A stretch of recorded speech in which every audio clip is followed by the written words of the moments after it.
So this is the FeelWorld S7 monitor. FeelWorld have sent this through to me to have a little bit of play with, have a look at, and to get my opinions on. It is a field monitor, but it's also an on-camera monitor if you want it to be at 7 inches, hence the S7.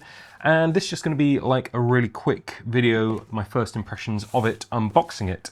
So to start off with, let's just get it out of the box. There are some specs on the front. It is a 1600 nit monitor, so it is going to be relatively bright, 10-bit color, and then it's also got SDI to HDMI conversion, which is handy because it means that if, for example, you are sending a signal out to a transmitter, or if you're trying to daisy chain this to something else within your setup, then it will allow you to do that cross conversion within the monitor, which just simplifies things somewhat. We can get rid of that, and then get to the actual monitor inside.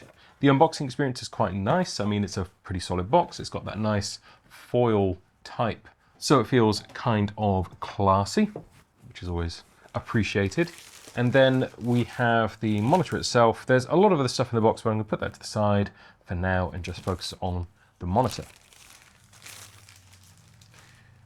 So first impression of this is there's an interesting color scheme. It's sort of grayish blue. I don't know if that's going to pick up with the reflections just there, but yeah, you get that impression of something which is not just another black box, I guess. It feels a little bit like RoboCop in RoboCop 2, where his arm is meant to look a little bit titanium or something, so it's got that kind of vibe to it, a bluish, cool grey. 2 fans on the back. It's got a load of inputs. So we've got the SDI out on 3G, SDI out on 12G. Those two obviously are going to be different. So if you are just outputting a 1080 signal, you can go through the 3G SDI out. If you are outputting 4K, then you're going to need to go through the 12G SDI out. There is a 12G in, and then we've got the HDMI out, HDMI in, DC input, and a tally input on the top just there. And indeed, there is a light just here as well. So you will be able to receive those tally signals so that you can, if you're working in a multicam setup or doing some kind of live stream, that is possible to feed in a tally signal into that. In terms of inputs on the back, there is one more which is going to be perhaps a little bit difficult to show just here. That is in the center just there. You can attach a plate for battery power. And that's going to be in the box just there. I'm going to attach that in a moment. And that is just basically to allow you to put whatever kind of solution you want on the back, and it's not built into the monitor out of the factory. Now that is a benefit in some respects, because it means that if you're in a certain battery system, you just have to get the appropriate plate, and then you can have a native mount on the back for that, rather than having to adapt it or anything like that. But you also do have that DC input as well. On the side, we got a power on button and a headphone output, and quarter 20 with that locking pin just there, so that's always nice to see. On the top you have a red menu dial just here, and then you've got a couple of function buttons and an exit button. So function 1, 2, 3, and the 3 also doubles up as exit.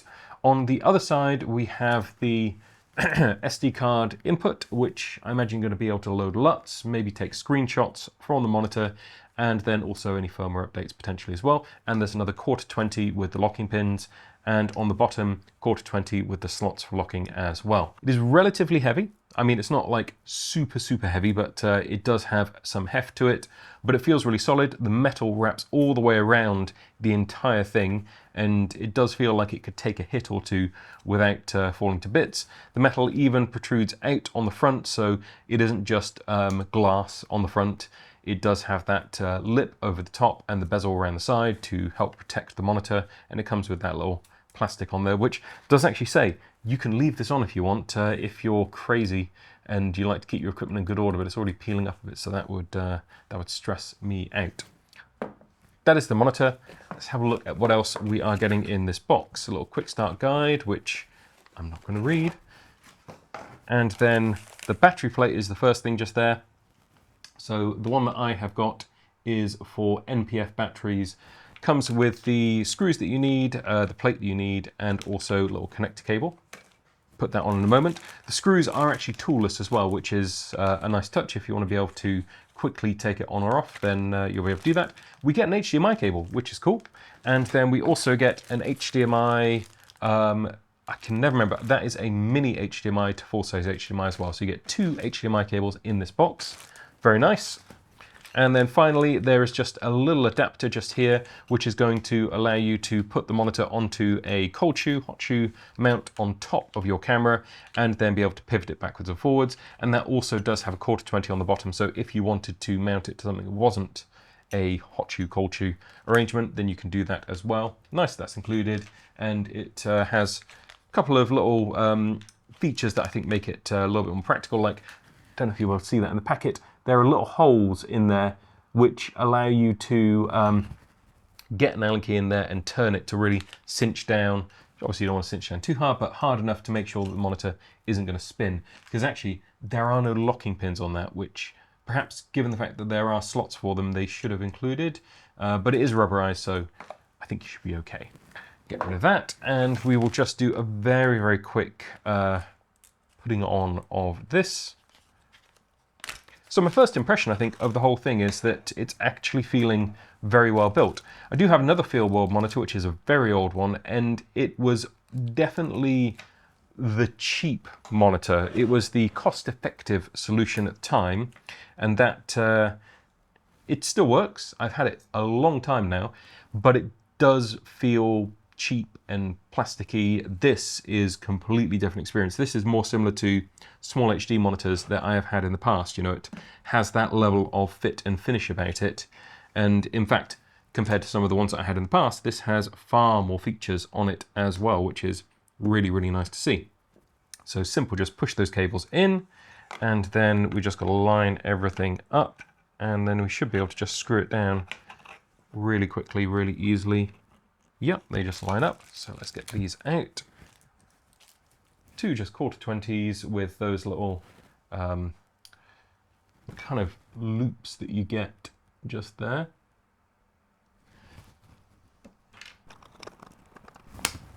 Okay, battery, and then we can get this fired up. It does have slot for 2 batteries, but I'm just going to put the one on the back just here now. And we are on, we're fired up. The fact that you have 2 is nice because that means it's going to be hot swappable. And because we have those locks just there, it means that it's a slightly more positive connection. It's not just going to pop out, which is always welcome. And in fact, yeah, I don't think I'm going to be able to get that off without doing the quick release. Now, navigation is through this little button just here on the top. So you can spin that, and then the F3 is the exit or step back a menu button. And in terms of actual navigation, click brings up the menu, and then just scroll through, and then you can just click down on that red button to get to whatever you need to get to. So whether it is the focus assist tools, the exposure assist tools, waveform, false colors, all of that goodness. And then things like guides, whether you are doing any anamorphic, you know, I have got some anamorphics in the back, which I'm going to be trying out with this, so we'll see how that works. Image flip, zoom in mode, image freeze, and a couple of other like features for loading in LUTs and changing the display settings, color adjustments, that kind of thing. But overall, it seems like a very straightforward navigation, very positive way to get around it, very quick with that button just on top. And then the feature buttons at the moment are set to bring up waveforms, histograms, vector scope, all of that just there. I think parades as well, yeah, RGB parades. And then the center mark is on the other one. But I would imagine that you can set those buttons to be whatever you like. Yeah, and F3 is on safe guides for the framing. I'm curious to see how this all goes onto the Pyxis rig. So that is going to be something I'm going to try. I am going to take the EVF off when I do that, just to keep down weight. But also I think that with this monitor on, I'm probably not going to run with the Blackmagic top handle, just because of the way that the top handle for Blackmagic arranges on the top of the camera and what other things I can get. I don't think I'm going to have a decent mounting point, so I'm going to go back to an alternate handle for this just to get a feel of how this monitor works. Now, all of this in the context of very soon having the Blackmagic monitor coming out, and that will have touchscreen, that will have the ability... This has touchscreen as well. I hadn't realized. Okay, so Hey, we've just discovered something by accident. This has touchscreen. So you can bring the brightness up and down just by swiping up and down. That's kind of cool.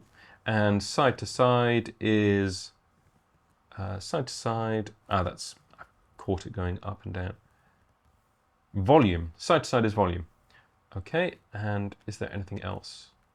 I don't know, maybe you can do the menus. Yeah, you could do the menus. The menus are touchscreen as well. Okay, we found out it's touchscreen. I didn't even realize.